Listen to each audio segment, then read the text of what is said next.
ಎಲ್ಲರಿಗೂ ನಮಸ್ಕಾರಗಳು. ಗಣರಾಜ್ಯೋತ್ಸವದ ಭಾಷಣ. ಈ ಭಾಷಣ ಇಷ್ಟ ಆಗಿದ್ದಲ್ಲಿ ವಿಡಿಯೋಕ್ಕೆ ಒಂದು ಲೈಕ್ ಮಾಡಿ, ಶೇರ್ ಮಾಡಿ, ಸಬ್ಸ್ಕ್ರೈಬ್ ಮಾಡಿ. ಎಲ್ಲರಿಗೂ ಮುಂಜಾನೆಯ ನಮಸ್ಕಾರಗಳು. ಭಾರತಾದ್ಯಂತ ಪ್ರತಿ ವರ್ಷ ಜನವರಿ 26ರಂದು ಗಣರಾಜ್ಯೋತ್ಸವ ದಿನವನ್ನು ಆಚರಣೆ ಮಾಡಲಾಗುತ್ತದೆ. ಇಡೀ ದೇಶವೇ ಸಂಭ್ರಮ ಪಡುವ ದಿನವಾಗಿದೆ. ಆಗಸ್ಟ್ 15, 1947ರಲ್ಲಿ ಬ್ರಿಟಿಷರಿಂದ ತಾತ್ವಿಕವಾಗಿ ಸ್ವಾತಂತ್ರ್ಯವನ್ನು ಪಡೆದುಕೊಂಡ ದಿನವಾದರೆ, ಜನವರಿ 26, 1950 ಭಾರತ ತನ್ನ ಸಂವಿಧಾನವನ್ನು ಜಾರಿಗೊಳಿಸಿದ ದಿನವಾಗಿದೆ. ಈ ಕಾರಣಕ್ಕಾಗಿ ಗಣರಾಜ್ಯೋತ್ಸವವು ಭಾರತೀಯರ ಪಾಲಿಗೆ ಅತ್ಯಂತ ಮಹತ್ವದ ದಿನವಾಗಿದೆ. ಭಾರತ ತನ್ನದೇ ಆದ ಸಂವಿಧಾನವನ್ನು ಜಾರಿಗೆ ತರುತ್ತಿದ್ದಂತೆ ಪ್ರಜಾಪ್ರಭುತ್ವ ಗಣರಾಜ್ಯವಾಗಿ ಬದಲಾಯಿತು.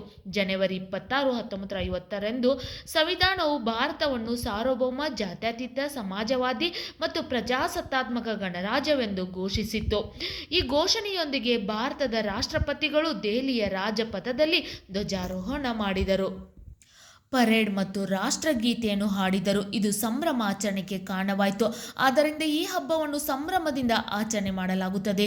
ದೇಶದ ಉನ್ನತಿಗಾಗಿ ಬಲಿದಾನ ಕೈದ ತಮ್ಮ ಜೀವನವನ್ನು ಕೊಟ್ಟ ಮಹಾನ್ ನಾಯಕರಿಗೆ, ಸೈನಿಕರಿಗೆ ನಾನು ಧನ್ಯವಾದಗಳನ್ನು ಹೇಳುತ್ತಾ ಅವರನ್ನು ಸ್ಮರಿಸಿಕೊಳ್ಳುತ್ತಾ ಈ ಚಿಕ್ಕ ಭಾಷಣ ಮುಗಿಸುತ್ತೇನೆ. ಜೈ ಕರ್ನಾಟಕ, ಜೈ ಭಾರತಾಂಬೆ.